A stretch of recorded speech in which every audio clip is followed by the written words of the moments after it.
Traditional conservation is a killing machine. It's a very bloody endeavor, trading off the lives of members of one species for the lives of another species. Right. I've seen horrific things in labs. In the Federal Animal Welfare Act of the United States, rats and mice and fishes and birds are defined as not animals. We defined the word animal to exclude lab rats and mice and all that. I think that's just one of the dumbest things I've ever heard. Doesn't matter if there's 1,000 geese and you want to kill 10, or you want to kill geese so that other birds can live around you. Well, figure out another way for coexistence, but don't kill those geese. Before we get into today's conversation, I have a request. If these conversations are helping you connect with the natural world, then please follow along with the Wild Lab and leave us a 5-star review. It helps the algorithm let people know and people like you find and appreciate the show. Thank you. Now on with the show.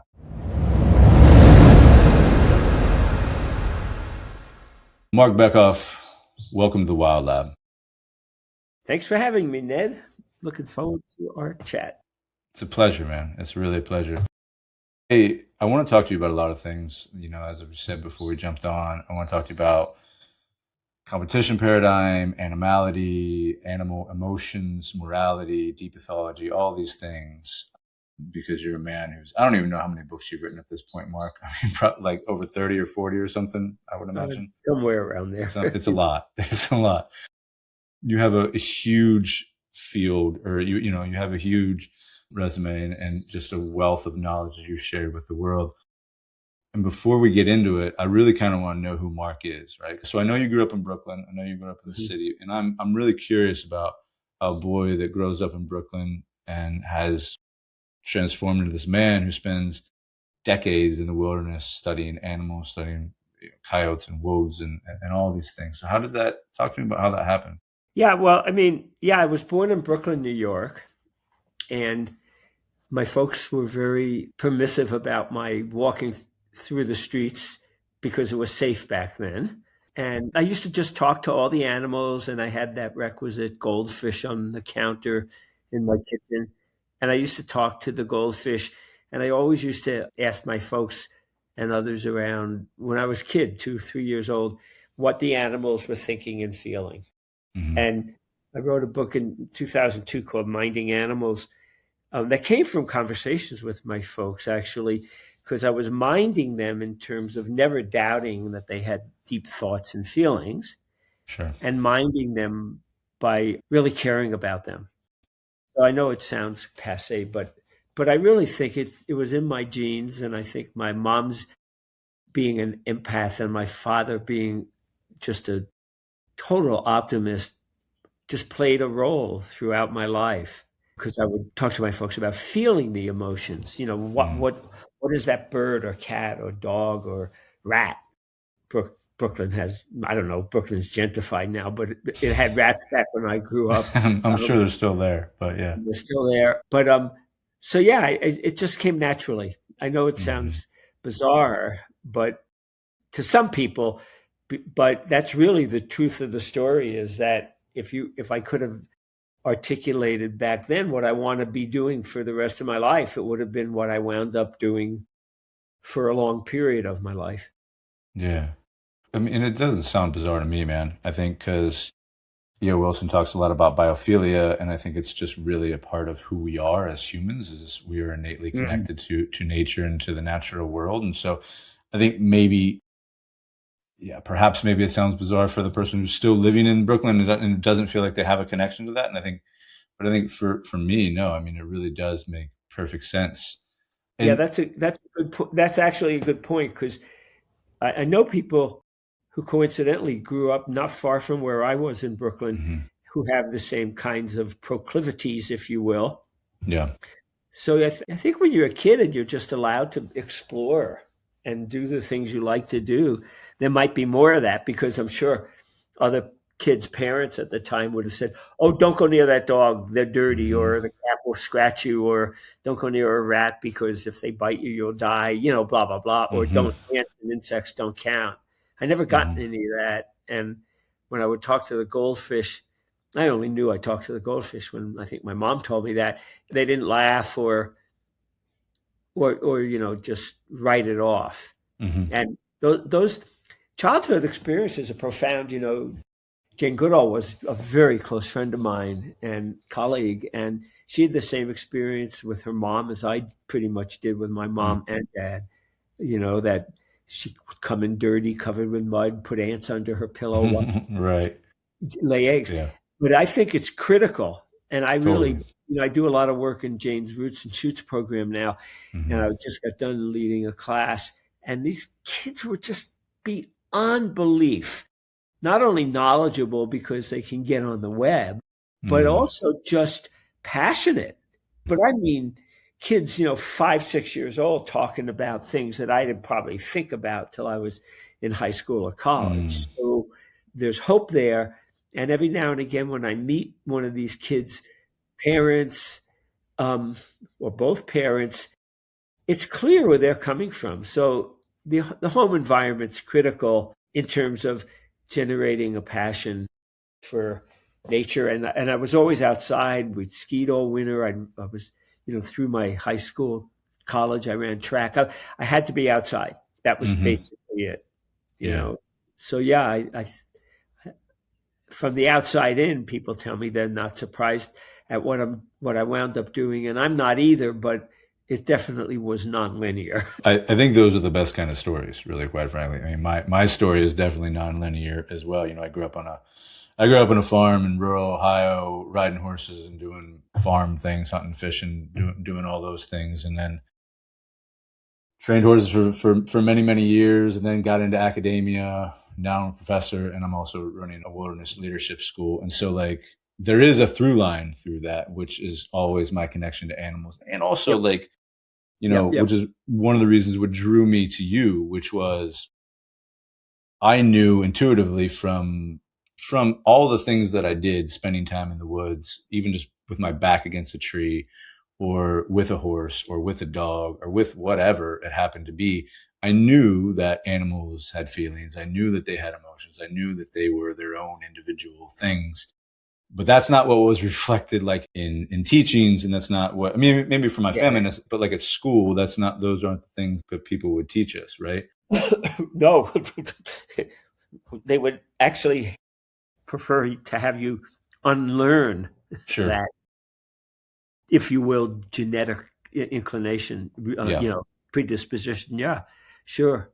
No, but those are the things that, those are the kinds of things, and among others, that persist through life if you feel comfortable expressing them, and others don't blow you off when you're young.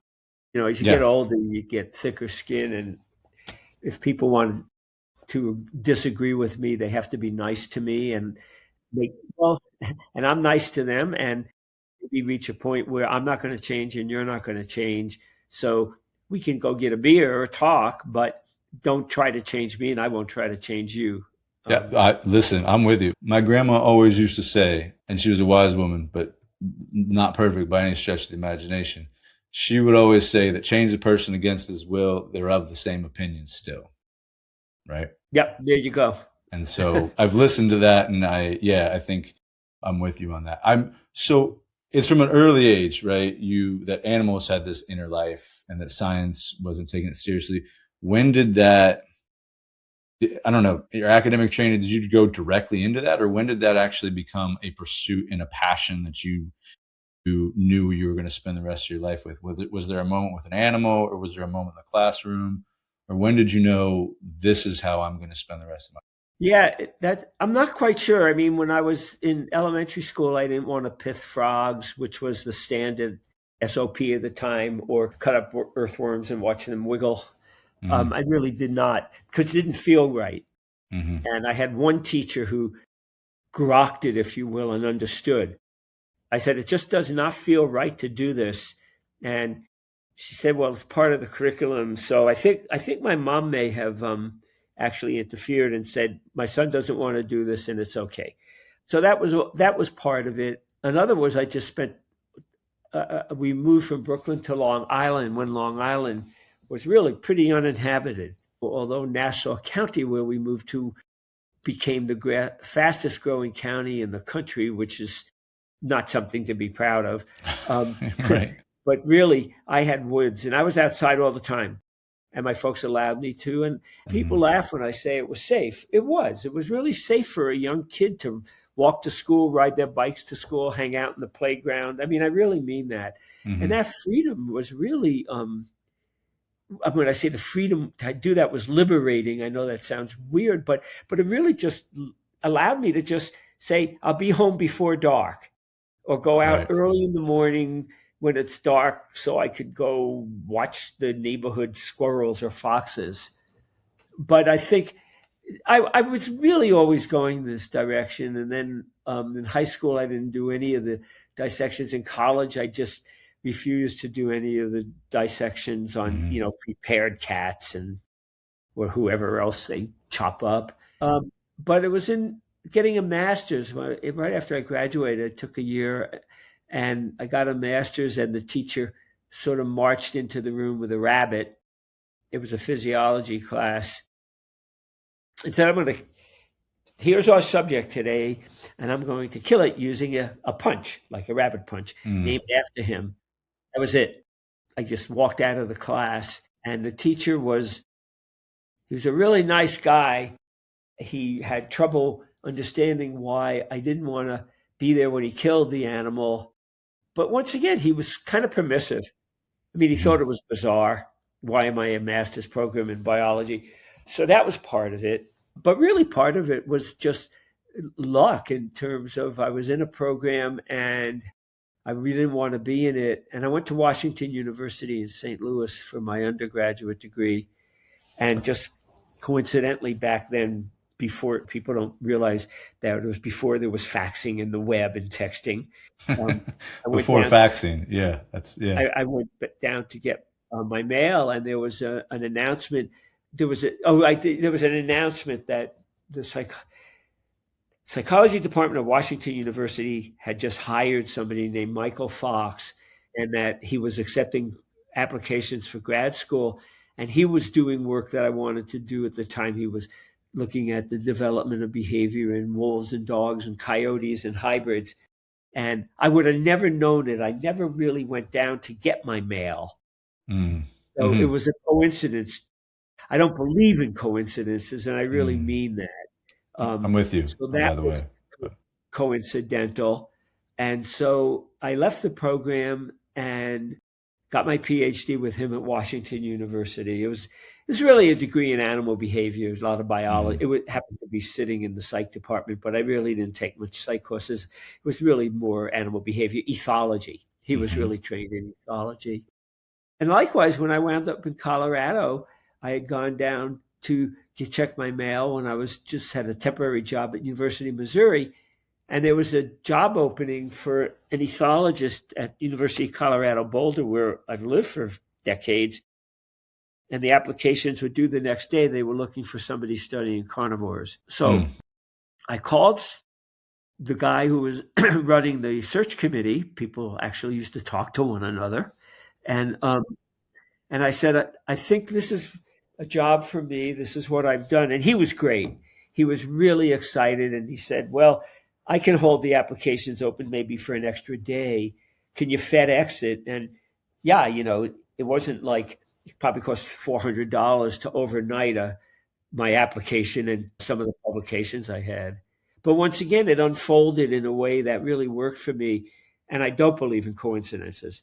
So winding up where I did in grad school, winding up where I did from the job I've had for decades, came because of my doing two things that I normally didn't do: check my mail every day and seeing these clipboards. Well, they were just things hanging on the wall. It wasn't like you went online and searched job Colorado, Right. Yeah. I mean, it was incredible. Yeah. And then when I got to Colorado, I was charged with building the animal behavior program, which I wanted to do. And at the time, I was writing grant applications to do a field study on coyotes that turned into an 8.5-year field study up in the Grand Teton National Park. Things unfold and people go, oh, you were lucky. Well, I still do work hard. My father used to say there's an amazing correlation between good luck and hard work. And I I believe that, and that, yeah, I mean, you need some good luck. You need some things to fall into place. So that's really my story. And then I was always interested in animal emotions, as was Michael Fox. And I started weaving, if you will, cognitive ethology, which didn't have a name back then, but the study of animal minds. I met Don Griffin early on. So he's basically called the father of cognitive ethology. And, he had just written his book on the question of animal awareness. And here was a, award-winning National Academy member who had actually discovered bat echolocation in his room as an undergraduate at Harvard. People didn't know that. He strung up guitar strings and noticed the bats didn't fly into them. Simple, which is I love, because I love simple. Yeah. But I became friends with Don, and that had a really big influence on my life. So I was always, by that time, weaving in animal cognition, animal emotions, personalities, and all that into my research. And that came a lot from Jane's early work. I had not met Jane yet, but when Hugo von Leeuwenhoek, her first husband, used to come to the States, he would stay with me, and we talked about things. And I remember a couple of the things for which Jane was severely criticized when she went back to Cambridge to get her PhD. She had named the chimpanzees and had talked about unique personalities. Mm-hmm. And was basically told, we don't name animals and we don't talk about unique personalities. Sure. And Michael and Fox and I used to talk about that a lot. And he said, well, of course you do. So it was really easy for me. You know what I mean? I used to say, well, we name dogs. I mean, I know a few dogs who have numbers, but they're funny numbers and they go into the dog's life. But the bottom line, and I've been thinking a lot about this, is I always felt I was following not the path of least resistance, but the path that felt most natural. So, you've probably done this too. I'd wake up some mornings and go, what the hell's going on here?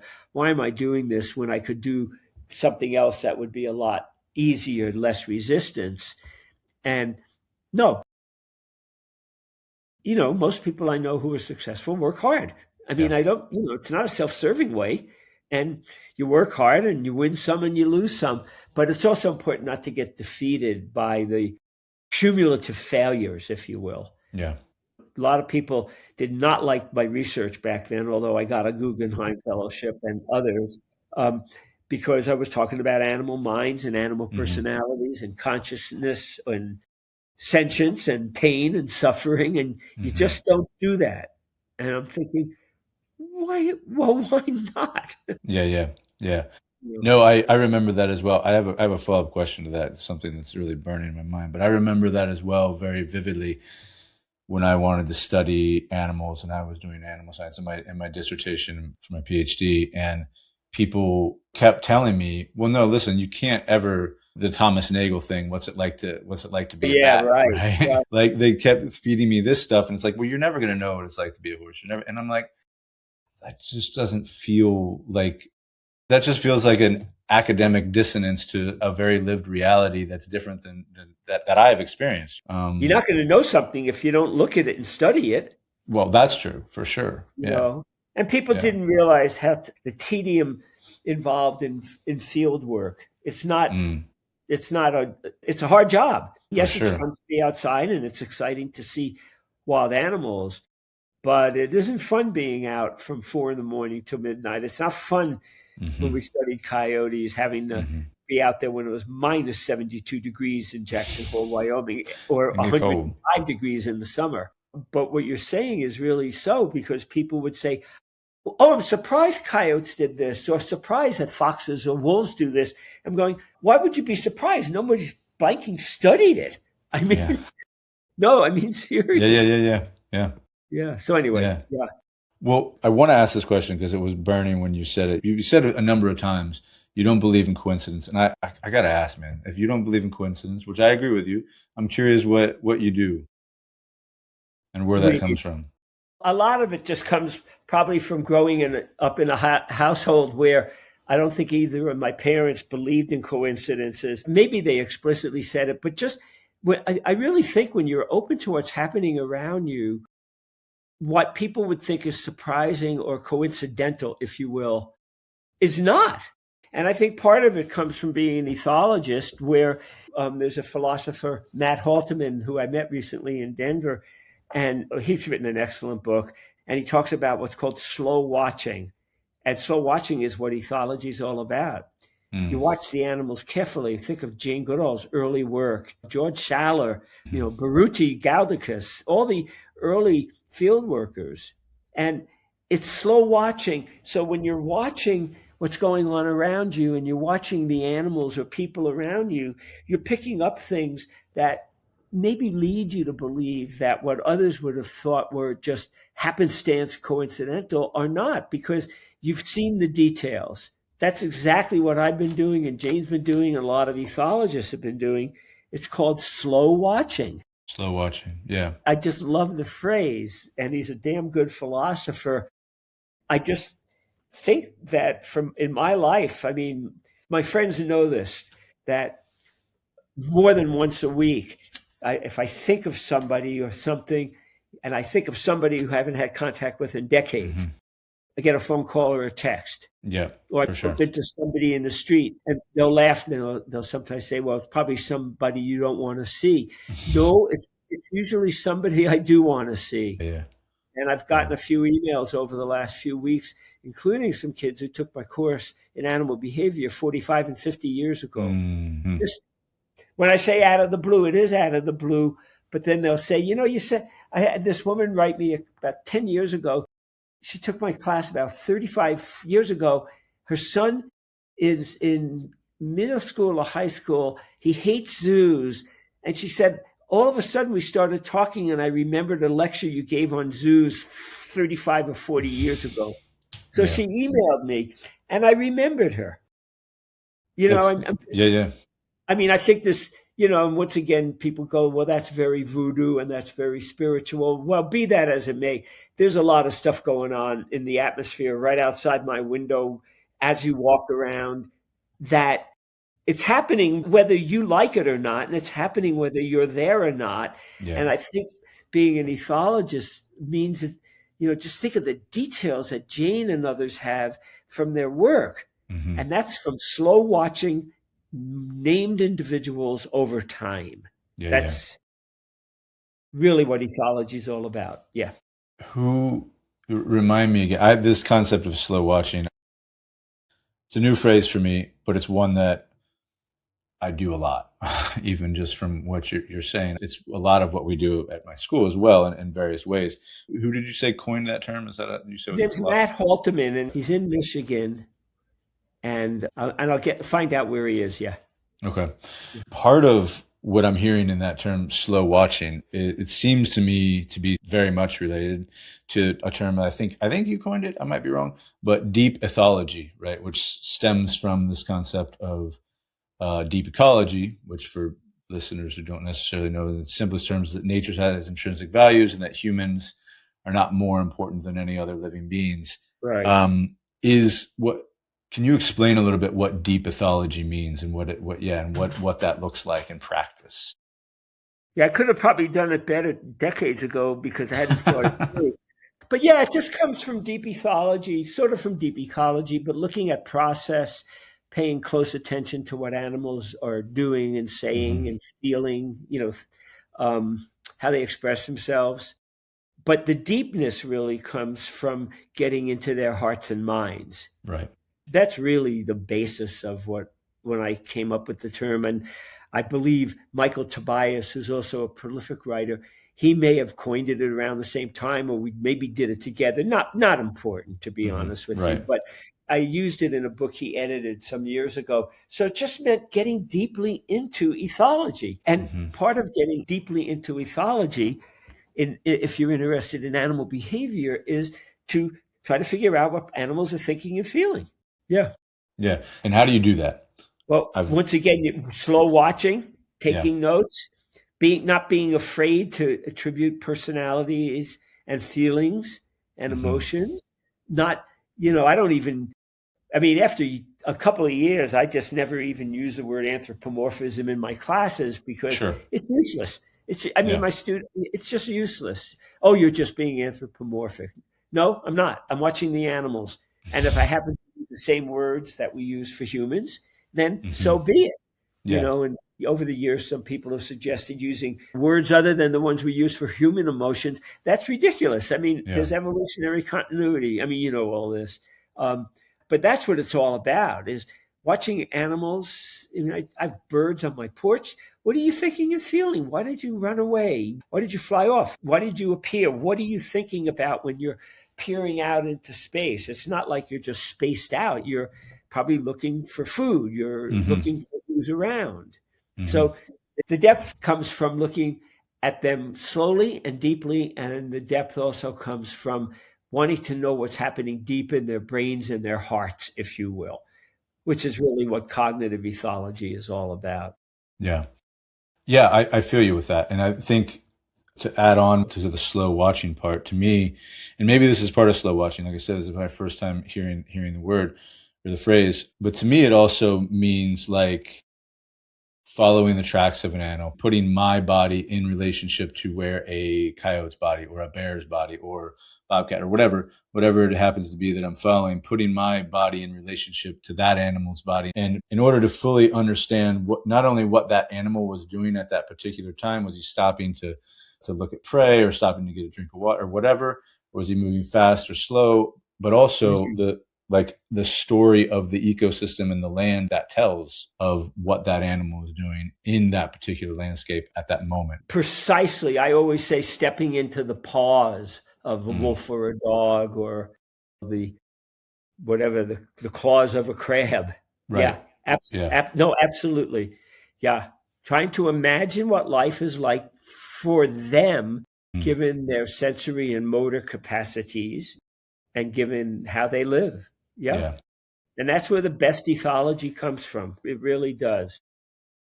What is the relationship between that and this sense of rewilding our hearts? Because part of what you're talking about is, or at least what I'm hearing you talk about, is we are the slow watching concept, this appreciating animals have intrinsic values, they have morals, they have emotions, they have all these things, complicated relationships and all of that, right? And yet so many of us on a human level, we don't necessarily even fully understand human emotions, don't necessarily even understand our own moralities in ways. And I think for me, when I hear you talking about deep ethology and slow watching, what I'm hearing is it's a component of a rewilding for a human, in that becoming more animal, becoming more a part of an ecosystem, and understanding our relationship within that.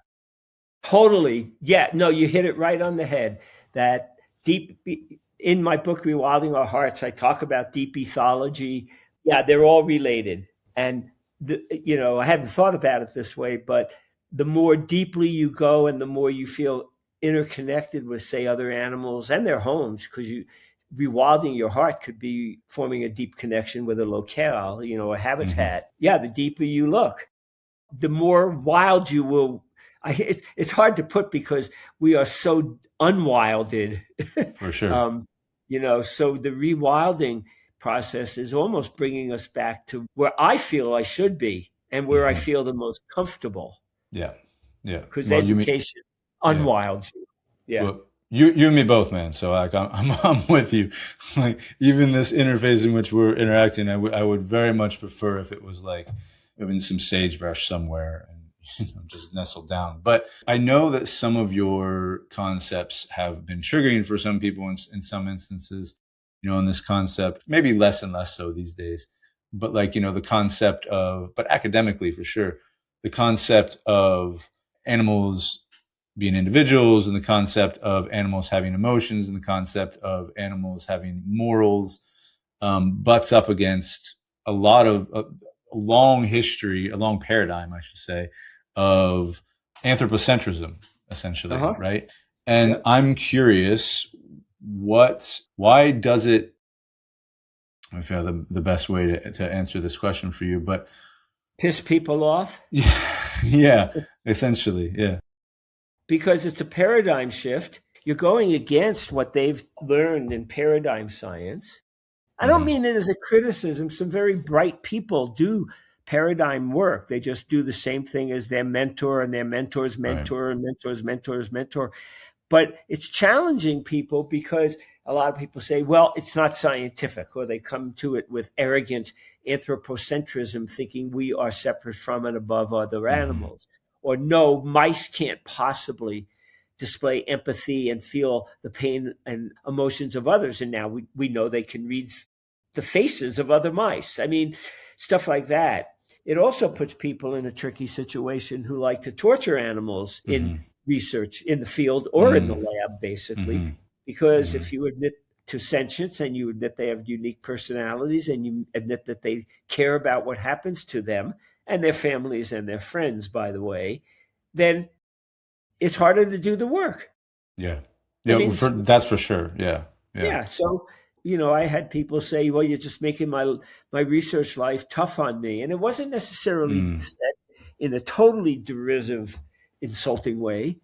I said, well, I'm not meaning to. But, the bottom line of all this, and there's ample evidence now from a good number of studies, is that the better you treat the animals you're studying, the more realistic are your data, the more reliable are your data.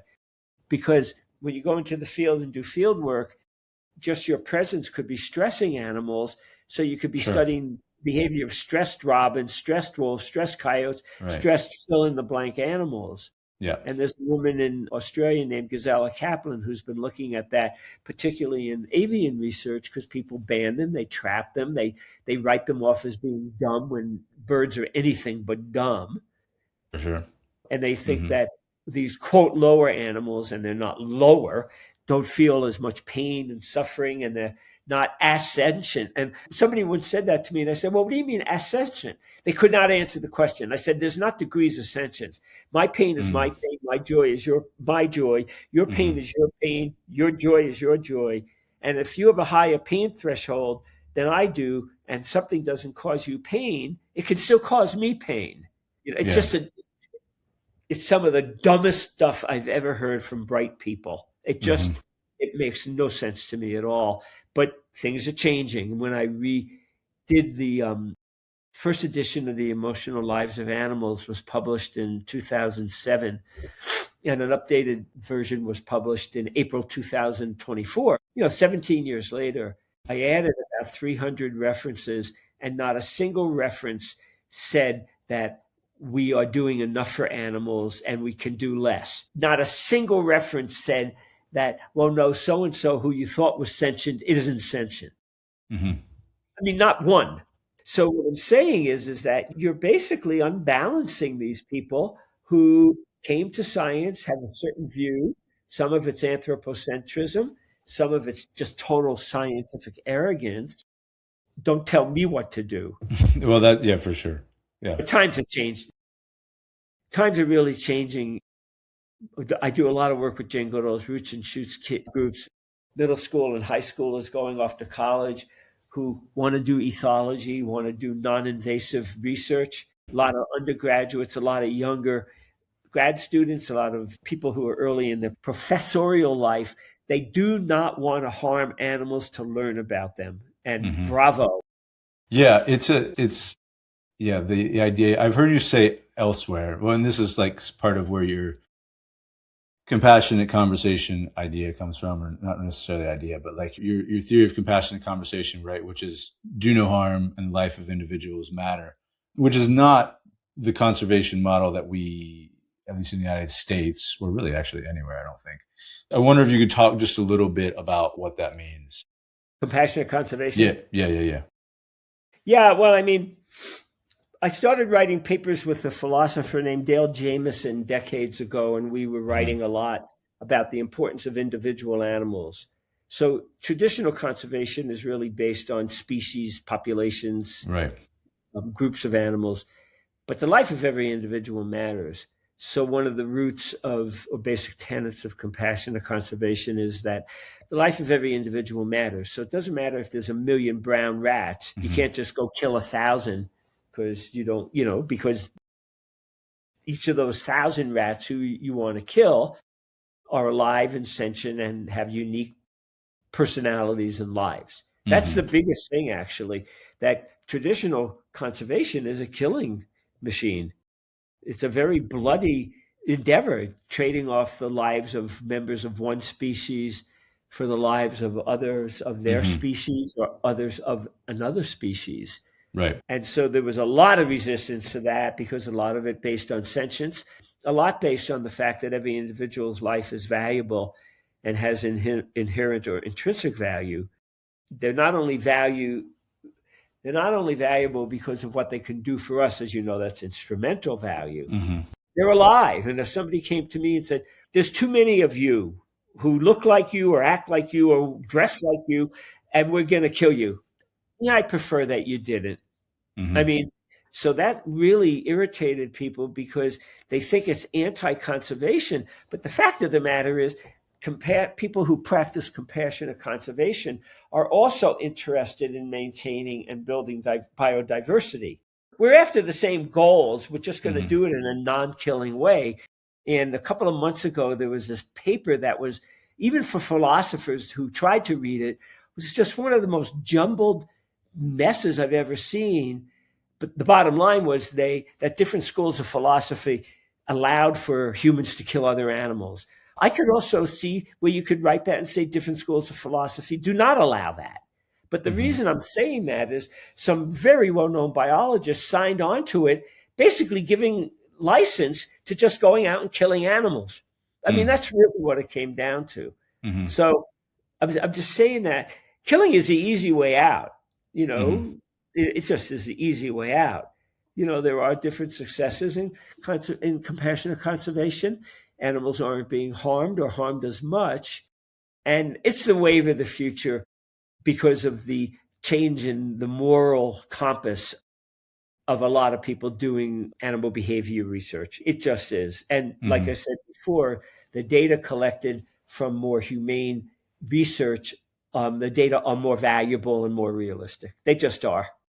I mean, Yeah, I've seen horrific things in labs, I'm not sure. I'm sure you have. Yeah. not in the recent decades, but also in the field. And then you watch these animals and they're stressed. So you're not watching the behavior or the natural behavior of these animals. You're watching the behavior of stressed individuals. It's that whole Walker Percy thing, right? Yeah, you can't study an animal in a lab, right? The thing in and of itself. Yeah, it's interesting to me because I'm a lot of the work I do is conservation focused and heavily ecosystem focused. Excuse me. And I totally agree with you as well in that there's not really degrees of sentience all the way from, I don't know, bears and elephants or whatever down to rats and mice and insects. I totally agree with you on that. I'm curious, and I'm genuinely interested where we meet in this and where we don't. But it's, I come from a hunting background and a conservation background, and I'm curious. For me, it's always been one of the few places where death and responsibility and ecosystems and conservation and food all come together in a very real and responsible way. And I'm Mhm. I'm curious where we meet on that and where we don't, essentially, if that makes any sense.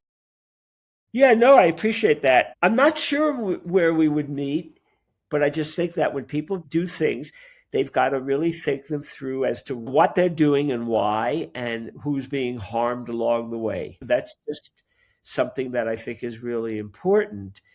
So, my own honest view is that I think we can do better on the ethical scale um, by treating non human animals with much more respect and dignity and keeping them alive as we try to learn more about them. I probably landed there years ago, but that's where I landed, and that's where I want to stay. That's just my point of view. Yeah, yeah, I don't yeah, I don't spend my time ripping other people apart. And people know that of me and they'll say yeah. you're too passive. And I don't think I'm too passive. It's just in the end I'd prefer that somebody not tell me what to do. But I'm not shy about putting my views out there. But then I just don't think I'm responsible for the behavior of the world. I really have thought a lot about that. I really think that the best way to make progress is practice what you preach, use it Hmm. as an example for the way in which you live in the world, which could be just how you live, and it could also be the ways in which you choose to interact with other humans and non-humans, and just go from there. And Yeah, I mean, I really feel that way. I just don't have much tolerance at all for yelling and screaming, and I just don't do that kind of thing. I don't either, man. No, I mean, I don't right. I either. mean, and do I wish people would do more of what I would like them to do? Yeah, maybe they will. I mean, but I really do think that, when you put your message out clearly, when you put out really good stories, storytelling Mhm. is For is sure. critical. For Then sure. at least you don't have to look over your shoulder. And we all change through my career. Some of my values have changed, some of my Hmm. actions have changed, but that's just part of life. I mean, changes happen as we learn more about certain things. Yeah. So I don't know. I just kind of just decided that I'm going to commit myself to the values that I try to live and really pay really careful attention to the well-being of individual animals. And in a book that Jessica Pierce and I wrote called The Animal's Agenda, that was really Mm. motivated by looking for a paradigm shift from the science of animal welfare, which really allows anything to happen. I mean, Hmm. in the Federal Animal Welfare Act of the United States, rats and mice and fishes and birds are defined as not animals. I just gave a talk on this, and people go, "Really?" So I sent them to the Animal Welfare Act, and it says we Right. have redefined the word animal to exclude lab rats and mice and all that. I think that's just one of the dumbest things I've ever heard. But it's Well, yeah. being, I mean, anybody who you talk it through would agree, even scientists who have never spoken out against it. But we're trying to replace the science of animal welfare with the science of animal well-being, focus on the well-being and intrinsic or inherent value of individuals. And that's what compassionate conservation is all about. And Hmm. really, when I had been thinking about compassionate conservation for a really long time, and Jessica, with whom I've written other books, and I were really talking about these things. And it was like an aha moment, although people couldn't understand it, is wow, all this talk about compassionate conservation and all this talk about animal well-being is focusing on individual animals. So it doesn't matter, if there's 1,000 geese and you want to kill 10, or you want to kill geese so that other birds can live around you. Well, figure out another way for coexistence, but don't kill those geese, or killing barn owls for snowy owl. I mean, people say, well, are there examples? There's tons of examples out there. They're easy to ignore because we tend to ignore things we don't want to. That's absolutely true. What Okay. role in that, like in the compassionate conservation hopeful paradigm that you would like to bring forward? Which I by the way, I think I meet you in a lot of those places. But what role does death play in that? Because what I've heard you say is killing, and that's true. But what about death? Because death happens, and death is going to happen. And it's going to happen whether or not we choose to kill those 10 geese or not. Some of those geese are going to die. What role does death play in that equation? I can't really, and as a philosopher, I mean, I mean, there's natural death. I'd like to think that others and I are not killing other individuals when they really are living full lives and not interminably ill or in interminable For pain. sure. But I would prefer to let the animals make that decision. And one of the things about doing field work, like studying coyotes, seeing the wolves in Hmm. Yellowstone, I wish that predator-prey relationships hadn't evolved the way they have, but they did, and we don't interfere. It was hard for my students when we started years ago. And I said, well, they just can't go to the local burger joint and get a meal. I Right. mean, and I really mean that. I don't mean that facetiously. I did research in Antarctica and I saw killer whales and leopard seals take penguins, and penguins they don't have a lot of defenses. They're smaller and they, Yeah. they just, They can't defend themselves against a whale. Yeah. there's not a Killer lot whale. of what you can do to defend yourself against For a sure. leopard seal or a killer whale. So I'd rather look at the natural cycles. And I remember having these conversations decades ago with some of my field assistants studying coyotes. And also once when I was in Yellowstone, there's these naturally evolved relationships. And like I said, I wish that predator-prey relationships didn't evolve the way they did. They have. and I can't go out and stop a coyote from killing a mouse or a rabbit, sometimes a rat or a squirrel, and you can't stop a wolf or a pack of wolves from killing an elk or a deer or a moose, because what are you going to do? Oh, That's how they have evolved, sure. And so maybe over time something will happen where those relationships will change. I don't think it's going to happen anytime soon, if ever. So I really think as a biologist and a field worker, you just have to play along with natural processes. Mm-hmm. And part of it was not interfering in predatory accounts, not interfering if two coyotes or wolves or penguins would go at it, because that's how they live. Totally. Yeah. So that's how I look at it. There's a lot of death and blood out there in natural ecosystems and in natural social relationships in a lot of different species. Sure. Yeah. But there's no doubt that human interference in their lives, in terms of interfering in their lives directly or interfering by trespassing into their homes, is exacerbating that. It's really increasing it, changing their social behavior, their social organization to more heightened, if you will, competition and death. Totally. So I totally agree with that. Yeah. Yeah. I want to be respectful of time. I do have one last question because I'm burning in my mind with this. Given that, you don't want to interfere with predator and prey relationships, what is the human role on the landscape? What do you think the human role on the landscape should be? I know it sounds Boulder-like because Boulder is all crystals and I'm in California, Marc. Yeah, right. That's right. To me, it would be really working as hard as you can for, if you will, peaceful coexistence and honoring the lifestyle of other people, of course, and other animals. And I'm not going to go into human interactions because they're just so warped now, and I really mean totally. No, I agree with you there. Yeah. But in terms of human-animal coexistence and human-animal relations, is just allowing for the animals to express who they are. Understand that. I mean, I lived in the mountains. I had occasions where I was less than a meter away from a cougar. Mm-hmm. Yeah, where I was lucky to survive, and people would say, "Oh, that was really cool." No, there was nothing cool about it. Let me tell you, I was scared shitless, and I had, and I had bears right at my front door who were trying to get in my front door. No, there was nothing cool about it. But I also, on a number of occasions, my neighbors and I in the mountains, there weren't a lot of houses on the road.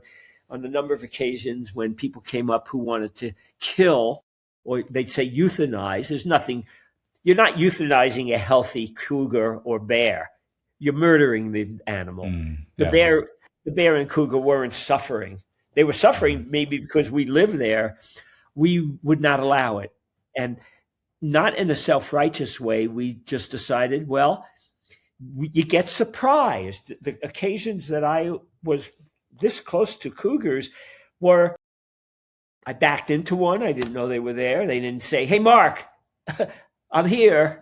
I opened my door one night going up my dirt road to my house because I thought it was my neighbor's German Shepherd running to my car, and it was a cougar. And a bear's who I walked out, and this bear was standing right between me and my bike.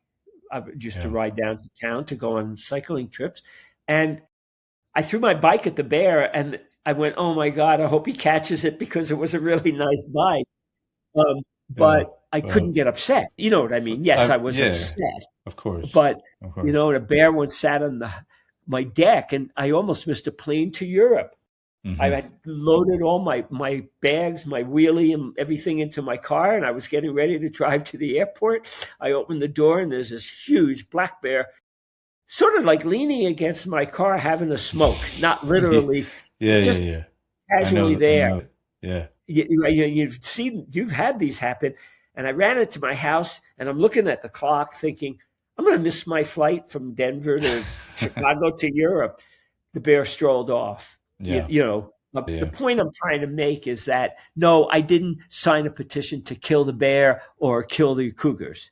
And so one thing I tried to do with realtors out here, and only one even came close, was I said, when you sell a house in the mountains, you have to tell people who their wild neighbors are, which of course for most people would foreclose the sale before it ever even happened. Yeah. But your question is a really good one, Ned. I really think that each individual should strive to coexist with the non-humans with whom they have contact, be they companion animals or wild neighbors, and do all we can to allow them to live their lives. And oftentimes it just means change your schedule. Don't let your dog run at dawn and dusk. Make some, like in Colorado, but it's all over.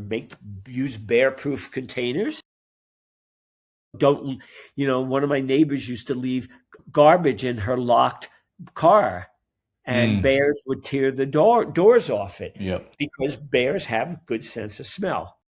So I said, you know what? I think you should just leave the garbage where you left it for years, so where the bears can't get it. Yeah. Yeah. So, yeah. And sometimes, I don't know. I feel very fortunate, and I knocking on wood, that I still cycle a lot, and Good. I cycle in places where there are animals. And on our road in the mountains over years, we never had one bad encounter, personally injurious, between a human and a coyote, or cougar, or a bear, or a companion dog. Part of it's luck. You can try it as hard as you can. Part of it's luck. Part of it was realizing that, no, I should not be going out at 9 at night when the cougars and the bears are out with my dog. Yeah, no, for sure. For sure. So was it inconvenient? Sometimes it was. And I built a bomb-proof outdoor run for my dogs. It was like the Hilton, 5-star Hilton. All my neighbors wanted to leave their animals in it when they were gone. But, that's what you do. I really think each individual, and I really believe this because it's almost like an Ayn Rand type of thing, but not as crazy. Individuals have to be responsible for their actions. Everybody I know has screwed up, and we've done and said things we wish we never did. We've done things that we wish we hadn't done in an ecological, environmental sense. So life is just ongoing, and you just try to do the best you can and learn from the past. And I know people think, oh, that just is so fluffy. No, it's really not. I really feel when I lived in the mountains and when I ride my bike where there are wild animals, that I'm doing the best I can to protect myself and protect them at the same time, fully knowing I'm not going to outride a cougar or a bear. Not a chance. No chance. No. But taking into account their natural behavior rhythms, taking into account the fact that we've intruded into their lives, which we have.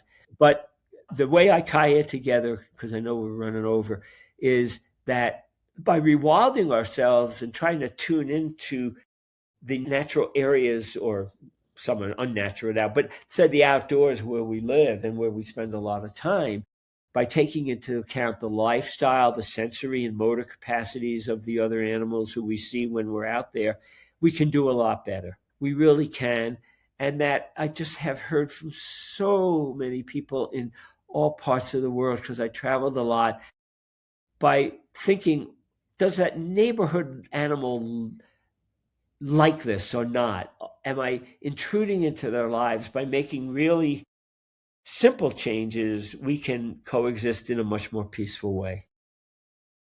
Thank you, brother. I really appreciate that message. I really appreciate it, Marc. And like I said before we jumped on, it's a real pleasure to talk to you, because your work was really instrumental in a lot of my own graduate work and my own academic work. So I just really appreciate what you've done and put out into the world. And I don't know if you have any other projects coming on, but you have so much out there. And I just want to give you one last, one opportunity to, if people want to find you, they want to find your work, where should they go? Yeah, the best place would be my homepage, marcbekoff.com.